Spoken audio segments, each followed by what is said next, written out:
You know, in many small towns before the 20s, there was tunnels throughout the whole town that went between each building. Okay. I wonder if it's possible that concrete before the fire had that. And that's possible. Kind of like a hallway, like a one long basement. Yeah, well, okay, so like, there is a tunnel from Moose Jaw, Saskatchewan, all the way to Chicago. Okay. And it was Al Capone's tunnels that he used to transfer his money. Well, in the 1930s, concrete, it wasn't even called concrete then. I think it was still Baker, as a matter of fact. But it was a huge town.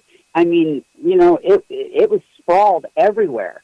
If you were to look at old photographs of it back then in the 30s and look at it today, it is completely unrecognizable. So I would not doubt the tunnel theory or any of the stuff being connected or buried on or anything like that, because there was a lot of town that disappeared, you know, that it burnt down. Back then, Jamie, though, was it just concrete itself, or was there a bridge back then that extended out to, like, Cedar Grove and Cape Horn area? No. My dad had to ride the ferry back and forth. The bridge wasn't built until the mid-50s, I believe. I think it was the mid-50s when the Dog Bridge got put in. They used the ferry before that. Okay, and real quick, I think Michael has left. Are you still with us, Michael, or are you about to leave? Okay, Michael's left the building. Yes, he has to get up early in the morning, so thank you for being on the show, Michael. I'm sure you're still listening, and we'll talk to you next week if I don't talk to you sometime this week. So next week I'll probably have some stories, actually, because it's my birthday party next Saturday. So nice. it'll be an exciting. Well, my birthday is actually Monday, but we're doing the party on Saturday. So it's going to be a very long. Listeners invited? There's not many listeners that are local, really, that are in the chat room or listening. Maybe our guy from Honduras will come. Or Russia. And we got to give a shout out. And we always love having, global listeners. And I'm going to give a shout out to our Bobby in Honduras. And I'm still curious who's listening in Russia. That's awesome. So, Jamie, have you ever heard of? There's supposed to be a very unusual location in New Halem. That's kind of like a grave in the mountainside as you're coming into New Halem on the left side. Have you ever seen that or know anything about that? No, I don't, as a matter of fact. I've never checked it out. I've just heard, I get reports from people on occasion locally that you need to go check this place out. Well, I don't have time to just jump in the truck unless it's an emergency. If it's a UFO sighting that we're looking at right now, then I'm jumping in the truck and rolling. If it's a live Bigfoot report that's happening right now, I'm jumping in the truck and rolling. That's what the team does.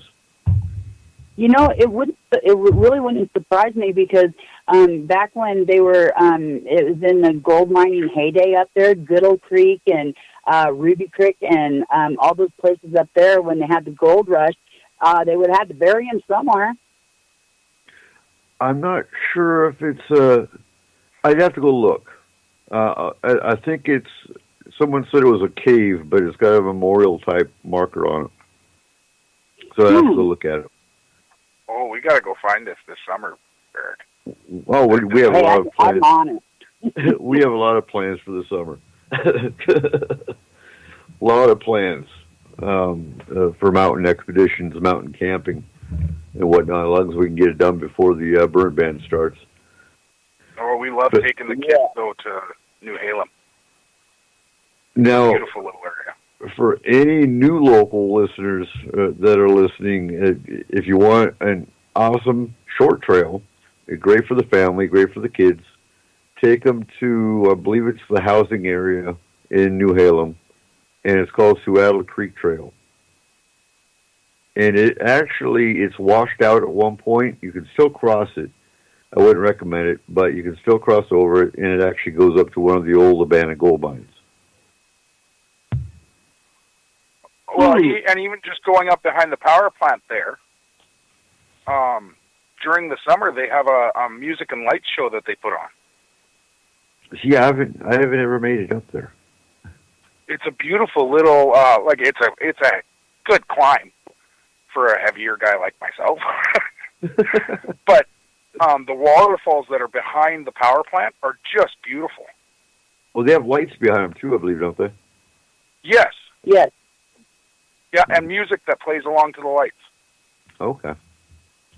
Yeah, we'll definitely have to go up there because New Halem is very mystical just by itself. And if you got kids, there's a train right in the middle of the park that the kids can play on. And the deer. We've got deer down here. They have the pet deer by the train there. Well, don't they have a moose up around Lake Diablo? I'm not sure about that. I know they have all the little... Where at? At the viewpoint. Okay. Yeah, just one lone moose. That's up. And we're not even going to talk about Eastern Washington, but Winthrop, I think, is a cool little town. If you're local, if you're new, if you're a tourist, Winthrop. Growing up, my parents would throw me in the car and we'd go over to Winthrop, we have some ice cream and come back home. Yeah, and their porch their deck has that little all those little spray nozzles that when it's hot out, that is the perfect place to sit. So, okay, Nikki's got a question in the chat room. I don't know if it's a question or more of a comment, but when did the gold rush start upriver? Do you know any of that timeline, Jamie? Yeah, it was the 1880s. And did they come from California, or where did they come from for the gold rush? They came from all over. A lot of them came from Minnesota and the middle, right around the middle and stuff. Minnesota, I think it was, had a lot of people came from Minnesota for some reason. I'm not sure why, but the Cole family, I think it was, they came from Minnesota or something like that, and there's a big story with them too that it was full of espionage and murder and everything else up there, and hauntings from the old lady actually. But they just came from all over the place. Okay. Wouldn't be a good gold rush if there was no murder. Just saying. So, and these are hot spots that we do want to go up to. Hot spots that have had crisis, but nobody else goes to. Everybody talks about, I'm going to go to Waverly Hills, and I'm going to go to Northern State, and I want to go here. Well, what's the point? It's proven haunted, so there's nothing to prove, unless you just want to see a spirit, because you've never seen one before. I'd like to check out the dam.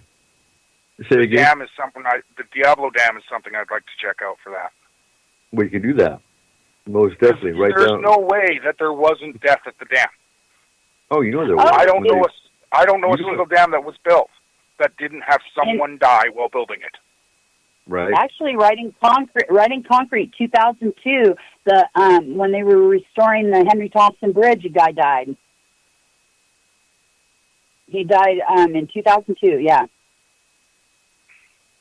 What, did he fall off the bridge? I believe he did. Either that or he had a heart attack on the bridge. It was something like that, but it was right in front of the Shannon Dam there, the Henry Thompson Bridge, the one that they're always taking the pictures of. Mm-hmm. So I've got a conspiracy theory to ask you about. And I got a report from someone in Cedar Grove that there are tunnels all underneath Cedar Grove. Have you heard anything about that?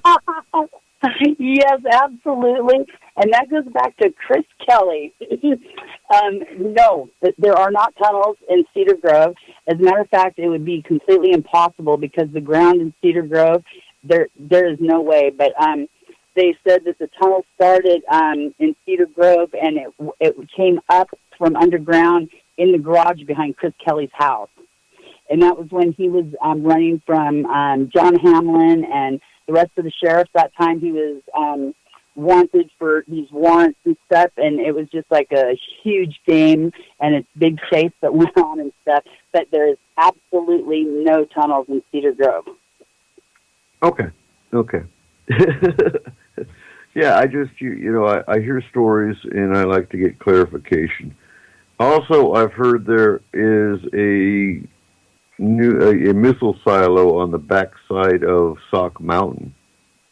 Oh, as a matter of fact, I was just talking to a friend of mine today about that.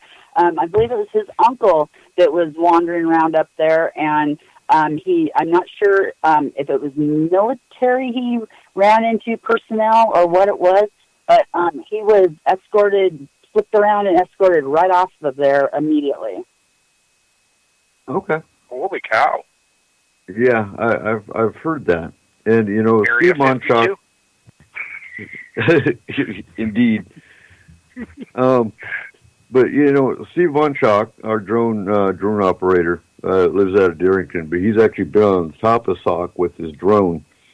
And they're all over up there. What's funny with drones, though, because he is FCC licensed, he's got a FEMA degree and whatnot. So if they question him, he's got the certifications he needs for it, and his drone is top of the line.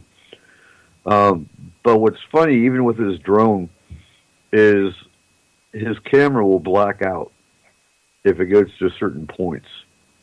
And there's supposed to be a government facility on Hickman Mountain. Does that sound right? It's upper. It's Upper Finney.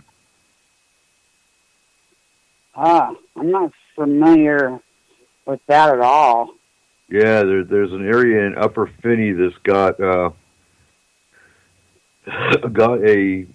military facility or a government facility. I won't say military, but also on one of the other ranges, there's a submarine sonar base that's very hidden.